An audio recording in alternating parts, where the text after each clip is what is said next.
Hello everyone, good evening. Welcome to our Cyber Slate talk show. Did you know that in 2023 companies paid over 100 million in bug bounties? That's a lot of money for finding security flaws. And are you curious to know about ethical hacking and wanted to learn how to find these vulnerabilities in real world applications? So look no further. Every 3 months, we host exciting Cyber Slate bug bounty KLEAP Institute of Information Security, where we train students and we also host these kind of sessions and giving you a chance to win awesome prizes and gain hands-on experience hunting the bugs. But, but before you jump into the action, would not be great to understand bug bounties better? That's what Cyberslay Hack the Bug is all about. In today's episode, we will dive sorry. In today's episode, we will diving deep with our guest speaker, Karthik.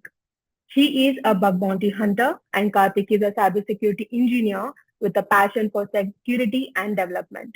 He is expertise in CVE analysis, network security, API, web penetration testing, and compliance testing. To explore the world of bug bounties, we will learn why these programs are so important, how they work, most importantly, how you can start earning money by finding these flaws. So buckle up, security enthusiasts, because we are about to unlock the secrets of bug bounties. Let's give a warm welcome to Karthik. Hello Karthik. Hi Pooja. So welcome to Mm, the show. Thank you so much. It's my honor to join the show. So hi guys. Yeah, Okay, so Karthik, can you give us a little bit intro of yours? all right. So my name is Karthik Srivastav. So I'm currently working as a security researcher in a mid-range MNC company. So currently I'm into bug bounty hunting as a side gig, and my main project is around software composition analysis, which is also one of the subdivision in cybersecurity.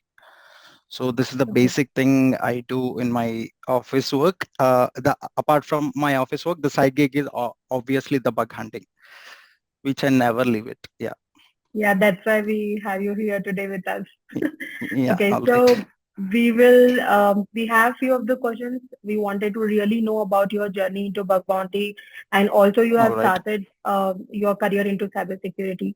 So what Yes. initially sparked your interest in bug bounty hunting? So I'll begin it from my childhood days. So for every uh, child, I mean from the childhood days, so it would be dramatic journey. That's for sure for Yes. every children. So I Yes. used to think, कि, okay, ethical hacking bole to it's not up to me. So it is not up to the mark for my journey. So I have started researching about cybersecurity and ethical hacking in my BTech. So till BTech, I used to think, कि, okay, it is not with me. हमारा बस की बात नहीं है. So I used to think like that. Okay. So in my BTech, lockdown, literally lockdown changed my life. So in my lockdown, I've started about researching about cybersecurity. At that time, I have realized that, okay, cybersecurity is just a technology where everyone can learn. So after that, I've researched about cybersecurity. It has subdivisions like incident response, bug hunting, VAPT, pen testing, forensics. So it has lot many subdivisions where we need to choose one division which we are passionate about. So cybersecurity literally has three teams. One is Yes. red team, blue team, and purple team. Okay. So as I was in my initial days, I've choose red team, which is a starting point for every security gig. So yeah, this is how I've started my journey in BTech second year. After that, there is no looking back. Yeah, Yeah. Would you recommend any like cybersecurity bug bounty platform or maybe for the beginner? I would like to give some of the resources where every cybersecurity enthusiast can start his career. So the first and foremost is LinkedIn community, or like building the network is very, very important. In the Yes. initial days, I couldn't do it because of lack of awareness. So everybody should do it because this gives us many resources, and there are people who are ready to help you out. Yes. So you Yes. can find different types of people in different divisions, right? Some of the people you can find in cloud security, you can find in API security, you can find some of the people in mobile security, endpoint protection. So you can find different sort of people who can help us. So that is the biggest plus point for us, LinkedIn. And the second one is YouTube. So YouTube is one of the biggest resource available publicly. Like Yes. we have bunch of content, like we have many channels like Hackersploit, we have Network Chuck, we have Insider PhD, where we can brush up all the basics of networking, we can brush up all the basics of TCP IP models, we can learn about Kali Linux, we can learn about bug bounties of where we can learn from beginner to advanced. So that is the second point, YouTube. The third point is practice labs. Like we have a number of practice labs available in the internet, like TryHackMe. TryHackMe is one of the beginner level platform where like literally even 10th class students can also sign up and start. So Okay. TryHackMe is one of the platforms, and Hack the Box is one of the platforms, and Portsfigure. Portsfigure literally has all the vulnerabilities listed out, Yes. like from beginner to advanced level. We can practice it through mm, the platform which it provides each and every steps and solutions as well. So Portsfigure is one of them. And we can host damn vulnerable web application as well. It is also one of the platform where we can practice the vulnerabilities. So these are some of the platforms we can do it. And Yes. the third point would be Medium. So Medium is one of the Mm. platform where each and every security researcher or any other people can write blogs. Yes. So lot many security researcher write blogs, like write about their thesis about the vulnerability, write their POCs about the particular web application vulnerabilities they found.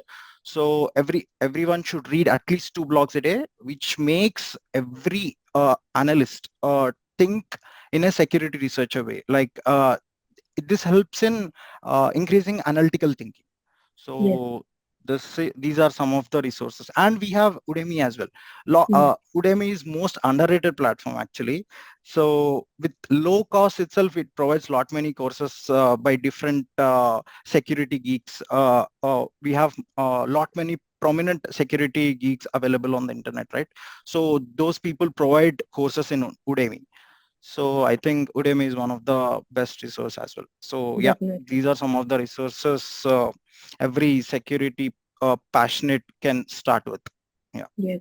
And how bug bounty program work, like the importance of the bug bounty program in modern cybersecurity. What are your insights into that? All right. So basically, every bug bounty platform, we have a number of platforms for hosting the clients.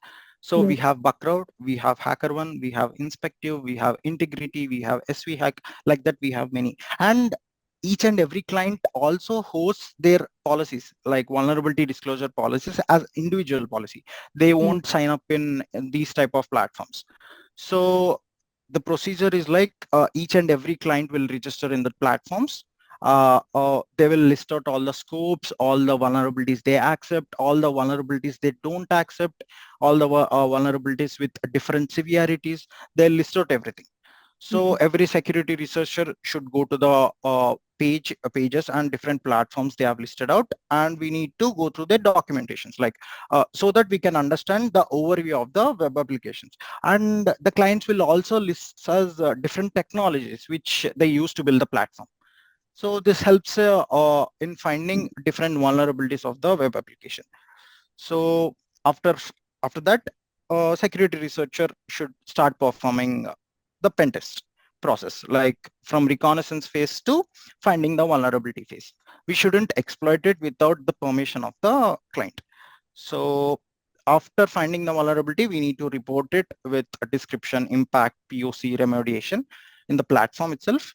After that, we need to wait for the client response, whether they will triage it, they will accept it, they will duplicate it. The most probable thing is duplication. Literally, I got 45 vulnerabilities as duplicates. Oh my God. So Okay. which hurts a lot for security researchers.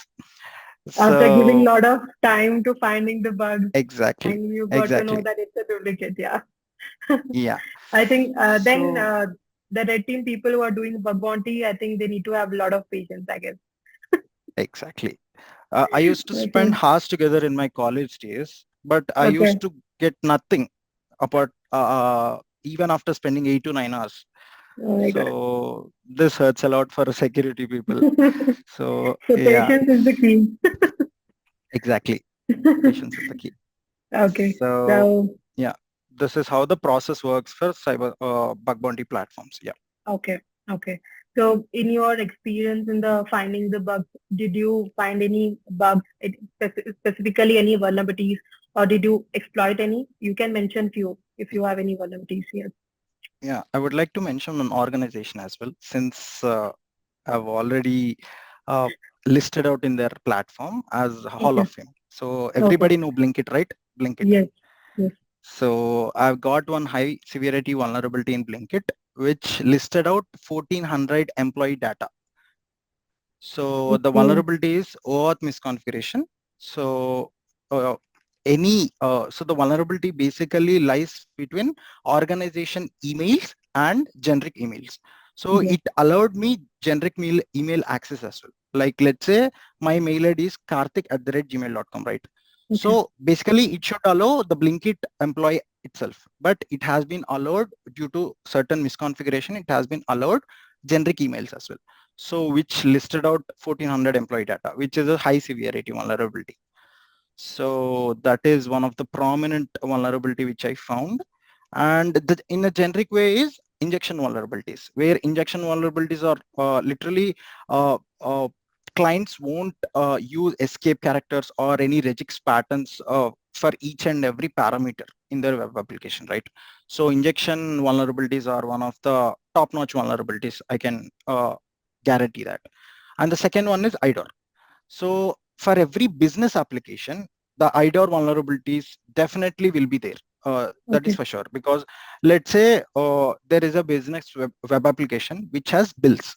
Like for every patient, the bill will be different, right? So IDOR vulnerability lies in that. Like we can list even Karthik as a patient can view Pooja's bill. So that is the IDOR vulnerability. And we can change these vulnerabilities to critical severities as well. So yeah, Okay. these are some of the vulnerabilities, which are available publicly, even nowadays. Even in 2024 also, we can find these vulnerabilities Yeah, I heard publicly. a lot of IDOs, like when the KI students came to me and they told me like they found IDOR and all, but they got to know that it's a duplicate. Someone have Yeah, already submitted those correct. vulnerabilities. So that Yes, happens, but yes. learning Yeah, wise, I can say bug bounty will be definitely the one point for the red teaming people and it's gonna be helpful. Yeah, for sure. that is good to know actually that you find even you got a Hall of Fame also. That's good to know about it. And Yeah. in your experience, how do you how bug bounty hunter need to adopt their strategies to stay ahead of attackers or hackers? I can say. All right. So first of all, there are two major attacks where Yeah. attackers mainly concentrate. First is Okay. social engineering. Almost every end user would have experienced by getting malicious links via Yes. phishing, wishing, or smishing. Like they would have got many calls. Hi, we are calling from call center. We are calling from loan center. Please click on that link. Please tell us the OTP like that. So these are some first priority vulnerability like social engineering. So the Yes. second one is obvious, the vulnerabilities in web applications or mobile applications or API endpoints or any known component has the vulnerability registered. Okay. So these are two major attacks basically if we divide it. And to prevent these vulnerabilities or to obstacle these vulnerabilities for as point of security researcher, they should spend a lot of time on skill development. That is for sure. Okay. Because Okay. the scenario won't be different, won't be same from 2023 to 2024. It will definitely be different scenario because of growing technology. And in this generative AI technology, this will definitely increase the cybersecurity market. Okay. Initial days itself, cybersecurity is a disruption market. Yes. Yes. So in future, we can see AI take over the jobs, but cybersecurity won't leave. Yes. That is for sure. Yeah. Yeah. No, Yeah. that is the one thing. But the social engineering is always, I have seen it is out of the scope in the bug bounties, if Exactly. I see. Exactly. So But still, yeah. we need to make aware of each and every people, right? Yes. Yes. So That's this true. is how the scenario works, Mm. because every end user doesn't know all the data or all the technology about cybersecurity. Definitely, Yes. that's for sure. Yes. Yeah. The second Okay. point is network building, as I previously You have mentioned it. mentioned it. So, Yeah. yeah. So So the network last question building I'm is one going thing. to ask you about this session, and it's about like how do you feel like the bug bounty hunter can contribute to a positive security posture with any organization? Okay. So let's say I'm a security researcher in my organization, right? So this helps me finding my organization vulnerabilities, finding my organization loopholes, right? Okay. This helps in partnerships and collaborations as well. This helps in awareness as well. This helps in knowledge sharing as well. Okay. So this makes my whole team secure. By promoting different policies, different security policies, like using endpoint protection or MDM management, or using different types of firewalls for the internal network, and using VPN as well. Okay. So this helps a lot. Basically, security researchers or bug bounty hunters, it's not about finding the vulnerability. It's about the way you think. Yes. Yes. That's So true. that is one of the biggest plus point for any job, which can be useful for any job as well. Yes. Yeah. Okay. I think we have got a lot of understanding about the bug bounties, and I think you already know in the bug bounties directly we cannot find the vulnerability. Before that, we have to learn about networking. We have to go with understanding Yes. of applications. So, can you give me Yes. any few pointers where people have to understand a little bit of it, like any particular knowledge, and then they can go into the bug bounty part? All right. Yeah. So we have Bash language, which is Yes. useful in Kali Linux. So Yes. it is used for building the commands. We can use automation scripts as well to find the vulnerabilities. 100% it won't give the prominent results. It will give Yes. false positives. So we Yes. shouldn't depend on automation analysis. We should depend Okay. upon manual analysis only. So Yes. it builds in finding automation scripts. It builds in writing scripts. Uh, and we have publicly available tools as well, like we have Nuclei, we have Burp, we have Zap, and we have some fuzzing tools as well, like dir and dir search as well. Okay. So this is the first point to the question. And the second thing is the practice labs, which I've already mentioned, right? Yes, yes, So yes, TryHackMe is one of the major source for yes, any person who can build their knowledge. So yeah, and having a language knowledge like Python or Java or PHP, this helps in understanding the application. Let's say the application is built with Ruby language. So okay, we can find a different functionality of Ruby languages as well, because okay, it's built in different way. okay, PHP web application will be built in different way. And we have third-party service CMS platforms, like content management platforms, right? So which gives like WordPress. It's a third party which hosts the client's websites, right? yes, So based on these technologies, we can cope up with uh, yes, in cybersecurity. Yeah. yeah. And people who are watching us, let me tell you one thing, Yeah. Karthik also earns a lot of money from the bug bounty. So we are not disclosing that. But it is good Yeah. to know that we have a resource, we have open resources where we can earn money apart from having our job. So thank you so Yes. much, Karthik, for joining us today. It's been like a lot of, I think it is a lot of delay that we really wanted to do a session. And I hope for Yes. the beginners, they will at least got the insight like about the bug bounty, what it is and all. Then later you properly prepare yourself and you can look for the job in the VAPT. So thank you so much, Yes. Karthik. Your Thank you experience so is much. gonna work and helpful for lot of people. Hope in the Thank you. future we will see you again. And thank you so much, everyone. Definitely. Yeah. Have a good I weekend, just Karthik. wanted to Yeah, yeah. mention one point. Yes, Karthik. So success doesn't mean getting a job. The Yes, midway journey itself to achieve something itself is a yes, success. yeah. So the That's true. passion should uh, sustain till the end. Yes, So that's yes, what I believe. yeah, Yeah. yeah. That's good. Thank you so Yeah. much, Karthik. Once again, have a Thank you so great weekend. much.